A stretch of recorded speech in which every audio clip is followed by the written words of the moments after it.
Hello বন্ধুরা, welcome back to দীপসার ছোট্ট জগৎ। আশা করি তোমরা সবাই ভালো আছো, আমরাও খুব ভালো আছি। আমি পিয়ালি আরও একটা ভিডিও নিয়ে তোমাদের সামনে হাজির হলাম। তো এখানে দেখতেই পাচ্ছ বাঁধাকপি কুচি কুচি করে কাটা রয়েছে। আর এই বাঁধাকপিটাই না আগে থেকেই ভালো করে নুন মিশিয়ে রেখেছি। তো এই দেখো বাঁধাকপিটাকে যত আর কি ঝিরিঝিরি কাটতে পারবে তত ভালো। এই যে এই নুন মিশিয়ে রাখা হচ্ছে। আর এই দিকে দেখো কাঁচা লঙ্কা আর তোমার আদা হচ্ছে বেটে রাখা হয়েছে আর কি, থেতো করে রাখা হয়েছে। একটু ঝাল ঝাল না হলে না এটা ভালো লাগে না। তো চলো দেখা যাক আজকের কি তোমাদের সাথে শেয়ার করি। তো এই যে নুন দেওয়া বাঁধাকপি মানে এর ছিল, দেখো বাঁধাকপিটা একটু নুয়ে পড়েছে। এরপর তোমার দেওয়া হচ্ছে চালের গুঁড়ি। এই যে হাতাটা দেখতে পাচ্ছ, এই হাতাটার আর কি 2 হাতার মতো চালের গুঁড়ি দেওয়া হচ্ছে, দেখতেই পেলে। এরপর দেওয়া হবে হচ্ছে বেসন। এখানে আমি বেসন ও চালের গুঁড়ি দুটোই ইউজ করছি, কারণ চালের গুঁড়ি ইউজ করলে একটু ক্রিপসি টাইপের হবে আর কি, তো খেতে ভালো লাগবে। তো বলেই দিই কী বানাবো। আজকের বানাবো হচ্ছে বাঁধাকপির চপ। তো তোমাদের সাথে অনেক কিছুরই চপ শেয়ার করছি, বাঁধাকপিটা আর বাদ থাকে কেন। তো বাঁধাকপির চপটাও তোমাদের সামনে নিয়ে হাজির হলাম। তো চালের গুঁড়ি দিলাম, তোমার বেসন দিলাম, এরপর যে লঙ্কাগুলো টুকরো করে রাখা হয়েছিল সেই লঙ্কাগুলো দিয়ে দিলাম। আর এই দেখো আদাটা হচ্ছে গ্রেট করে রাখা ছিল, তো আদাটাকে দিয়ে দেওয়া হলো। আদা গ্রেট করে বলো থেতো করে বলো, যেভাবে হোক ইচ্ছে দিতে পারো। গ্রেট করলে বেশি ভালো হবে, চিরিচিরি হবে। যদি বাটতে পারো আরও ভালো। তো আমরা আর বাটিনি আর কি, তোমার গ্রেট করে দিয়ে দিয়েছি। লঙ্কাটা যেহেতু দীপসা খাবে না, তাই লঙ্কাটা একটু বেশি পরিমাণেই দেওয়া হয়েছে, আর এটা একটু ঝাল ঝাল ভালো লাগে। এরপর দেখো দিয়ে দেওয়া হচ্ছে এটা গুঁড়ো লঙ্কা। এটা কিন্তু কাশ্মীরি লঙ্কা নয়, এটা গুঁড়ো লঙ্কাই দেওয়া হয়েছে আর একটু ঝালের জন্য। তো বাঁধাকপিটাকে কিন্তু খানিকক্ষণ আগেই নুনটা মাখিয়ে রাখবে, তাহলে বাঁধাকপির যে জলটা সেটা বেরিয়ে যাবে। এদিকে দেখো হলুদ দেওয়া হলো। এরপর মশলাগুলো একে একে দিয়ে দেওয়া হবে। তোমার লঙ্কার গুঁড়ো দেওয়া হলো, হলুদ গুঁড়ো দিয়ে দেওয়া হলো। এরপর তোমার দেওয়া হবে হচ্ছে জিরে গুঁড়ো। দেখো জিরের গুঁড়ো দিয়ে দেওয়া হচ্ছে। যা যা মশলা লাগে জিরের গুঁড়োর পর দেওয়া হবে হচ্ছে তোমার ধনের গুঁড়ো আর কি।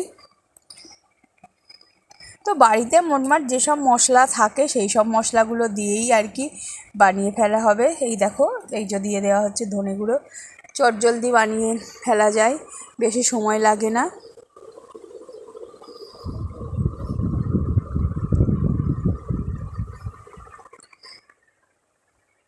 দেখতেই পেলে সব মশলাগুলো আমার দেওয়া হয়ে গেছে। এরপর দিয়ে দেওয়া হচ্ছে ধনে পাতা। তো ধনে পাতা দিলে একটা কি বলো তো, চপটপে ধনে পাতা যদি দিয়ে কোনো চপ বানানো যায়, তার মানে ওই যে ধনে পাতার গন্ধটাই একটা আলাদা রকম। আমার সত্যি কথা ব্যক্তিগতভাবে ধনে পাতা খুব ভালো লাগে, সেই জন্য বেশি পরিমাণে ধনে পাতা দিলে আমার কোনো অসুবিধা হয় না। আমার বাবা আবার ধনে পাতা খেতে চায় না, সত্যি কথা বলতে কি। তো এই দেখো ভালো করে হচ্ছে এবারে মেখে নেওয়া হচ্ছে। নুন যেহেতু বাঁধাকপিতে দেওয়া আছে, তাই বুঝে সুঝে নুনটা দেবে। তারপরে যদি বাঁধাকপিতে এই মোটামুটি নুনটা পরিমাণ মতো দিয়ে থাকো, তাহলে আর পরে নুন দেওয়ার প্রয়োজন হবে না। আর যদি তখন নুনটা কম দিয়ে থাকো প্রথমে, তাহলে তোমার এই যেহেতু চালের গুঁড়ো বেসন এগুলো দেওয়া হয়েছে, তো সামান্য পরিমাণে নুন আরও লাগবে। তো বাঁধাকপিতেই নুনটা দিয়ে দিলে কি হয়, তোমার যতটা পরিমাণ নুন দেবে আর কি জলটা ততটা বেরিয়ে যাবে আর কি। এখানে দেখো আমি কিন্তু কোনো সেভাবে জল এখনও ইউজ করিনি, দেখতেই পাচ্ছ। তো বাঁধাকপি থেকেই তোমার মোটামুটি যে নুন দিয়ে আর কি মাখানোর ফলে যে জলটা বেরোবে, তাতেই মোটামুটি হয়ে যাবে। জলের প্রয়োজন আর লাগবে বলে মনে হয় না। তো জলটা আগে দেবে না, আগে মাখবে। মেখে যদি মানে জলের প্রয়োজন হয় তবেই দেবে, না হলে পাতলা হয়ে যাবে আগে থেকে জলটা দিয়ে দিলে। তো আমার এখানে জলের প্রয়োজন হয়নি।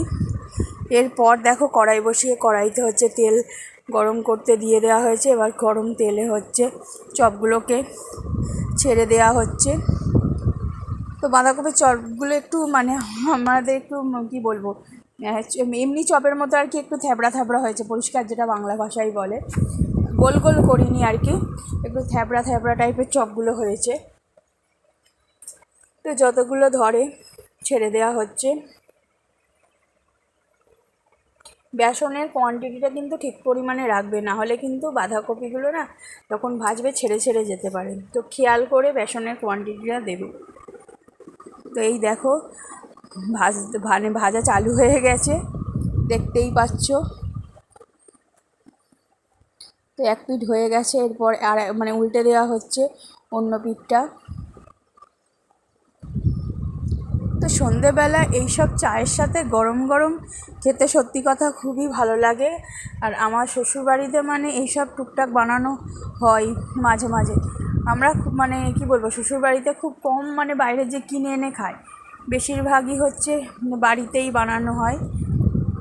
তো এই দেখো আমার মোটামুটি একবারের এতে যে কটা দিয়েছিলাম হয়ে গেছে কমপ্লিট, প্লেটে তুলে নেওয়া হচ্ছে। দেখতেই পাচ্ছ প্লেটে তুলে নেওয়া হচ্ছে। তো কে কে বাঁধাকপির চপ আগে বানিয়েছো অবশ্যই আমাকে জানিও, আর যারা যারা বানাওনি তারা একবার আমার রেসিপিটা দেখে অবশ্যই বানিয়ে ফেলবে। আর যারা নতুন বন্ধু হয়ে আসছো বলার কিছু নেই, তারা অবশ্যই চ্যানেলটাকে সাবস্ক্রাইব করবে, লাইক শেয়ার কমেন্ট করবে। যারা পুরনো বন্ধু তো তারা কমেন্ট করছোই, পাশে থাকছো। নতুন বন্ধুও যারা আসছো তারাও একটু সাবস্ক্রাইব করে লাইক শেয়ার কমেন্ট করো, এইভাবে সবসময় পাশে থেকেও ভালোবাসা দিয়ে যেও। আর রেসিপিটা অবশ্যই ট্রাই করে দেখো, আশা করি ভালো লাগবে তোমাদের। আর এইভাবে আমাদের ভালোবাসা দিয়ে যেও। আর ধৈর্য ধরে এতক্ষণ ভিডিওটা দেখার জন্য অসংখ্য ধন্যবাদ। আবার পরবর্তী ভিডিও নিয়ে তোমাদের সামনে হাজির হব। আজকের এই পর্যন্তই, টাটা বাই বাই, সবাই ভালো থেকো।